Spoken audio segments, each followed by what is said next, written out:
सेठ जी, ये अपने 10 रुपए लो।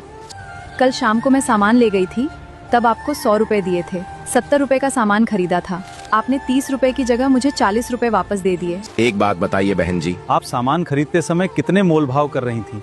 5 रुपए कम करवाने के लिए आपने कितनी बहस की थी, और अब ये 10 रुपए लौटाने चली आई। पैसे कम करवाना मेरा हक है, मगर एक बार मोल भाव होने के बाद उस चीज के कम पैसा देना पाप है। आपने कम पैसे कहाँ दिए?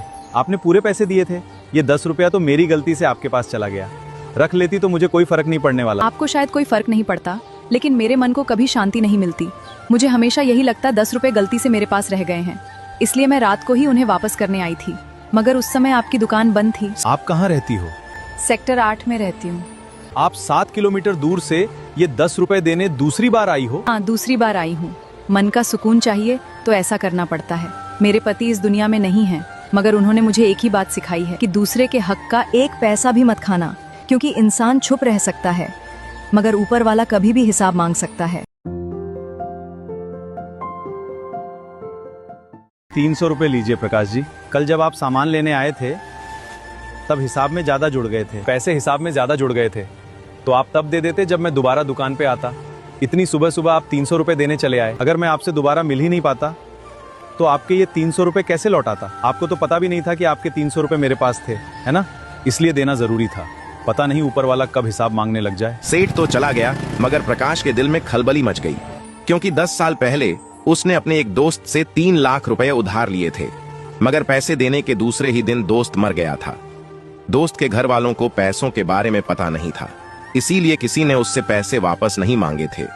प्रकाश के दिल में लालच आ गया था, इसलिए खुद पहल करके पैसे देने वह नहीं गया।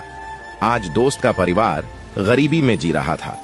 दोस्त की पत्नी लोगों के घरों में झाड़ू पोंछा करके बच्चों को पाल रही थी, फिर भी प्रकाश उनके पैसे हजम किए बैठा था। सेठ का ये वाक्य पता नहीं कब ऊपर वाला हिसाब मांगने बैठ जाए। प्रकाश को डरा रहा था। प्रकाश 2-3 दिन तक टेंशन में रहा। आखिर में उसका जमीर जाग गया। उसने बैंक से 13 लाख रुपए निकाले और पैसे लेकर दोस्त के घर पहुंच गया। प्रकाश जाकर उसके पैरों में गिर गया। बोला, भाभी जी, 10 साल पहले मैंने आपके पति से 3 लाख रुपए लिए थे। शुरू में मैं पैसे लौटाने की कंडीशन में नहीं था। आज मैं समर्थ हूं, इसलिए पैसे लाया हूं। आपके 3 लाख रुपए अब ब्याज सहित 13 लाख रुपए हो गए हैं। लीजिए, अपनी अमानत संभालिए। एक एक रुपये के लिए संघर्ष कर रही उस विधवा औरत के लिए 13 लाख रुपए बहुत बड़ी रकम थी। पैसे देखकर उसकी आंखों में आंसू आ गए।